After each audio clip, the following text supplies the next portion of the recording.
దారిద్ర్య రేఖకు దిగువనున్న SC ST కుటుంబాలకు నెలకు 200 యూనిట్ల ఉచిత విద్యుత్తును మా ప్రభుత్వం అందిస్తోంది. అలాగే దారిద్ర్య రేఖకు దిగువన ఉన్న వెనుకబడిన తరగతులకు చెందిన చేనేత అన్నలకు, నాయి బ్రాహ్మణుల సెలూన్లకు ఉచితంగా విద్యుత్తును అందిస్తున్నాం.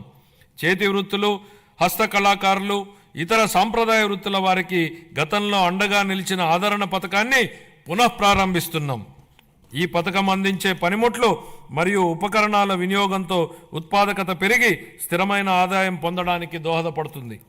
25-26 ఆర్థిక సంవత్సరానికి షెడ్యూల్ కులాల సంక్షేమం కోసం 20,281 కోట్ల రూపాయలను, షెడ్యూల్ తెగల సంక్షేమం కోసం 8,159 కోట్ల రూపాయలు, వెనుకబడిన వర్గాల సంక్షేమం కోసం 47,456 కోట్ల రూపాయలను, అల్పసంఖ్యాక వర్గాల సంక్షేమం కోసం 5,434 కోట్ల రూపాయల కేటాయింపును ప్రతిపాదిస్తున్నాను.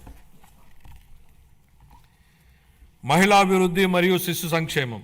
అసంబద్ధ సామాజిక కట్టుబాట్లను ధిక్కరించి భారతదేశంలో తొలి మహిళా ఉపాధ్యాయులుగా గుర్తింపు పొందిన శ్రీమతి సావిత్రిబాయి పూలే ఈ విధంగా అన్నారు: ఒక మహిళకు సాధికారత కల్పిస్తే మొత్తం సమాజాన్నే ఉద్ధరించినట్లవుతుంది. మా నాయకుడు గౌరవ ముఖ్యమంత్రి శ్రీ నారా చంద్రబాబు నాయుడు గారు ఈ సిద్ధాంతాన్ని దృఢంగా విశ్వసించి స్వయం సహాయక సంఘాల ద్వారా మహిళలకు సాధికారత కల్పించిన మొదటి వ్యక్తి. వంట గదికే పరిమితమైన మహిళలు స్వయం సహాయక సంఘాల ద్వారా సామాజిక ఉద్యమంలో భాగస్వాములయ్యారు. మన రాష్ట్రం స్వయం సహాయక సంఘాల ఉద్యమానికి పర్యాయపదంగా దేశానికి ఆదర్శంగా నిలిచింది. నేడు మన రాష్ట్రంలో 10 లక్షలకు పైగా స్వయం సహాయక సంఘాలు పనిచేస్తూ రాష్ట్ర ఆర్థిక కార్యకలాపాలలో ప్రముఖ పాత్ర పోషిస్తున్నాయి. స్వయం సహాయక సంఘాల ద్వారా సాధించిన ఈ సాధికారత ఎంతగా ఉందంటే రాష్ట్ర సంక్షేమ విధానాలను మరియు రాజకీయాలను ప్రభావితం చేసే శక్తిగా డ్వాక్రా వ్యవస్థ రూపొందింది.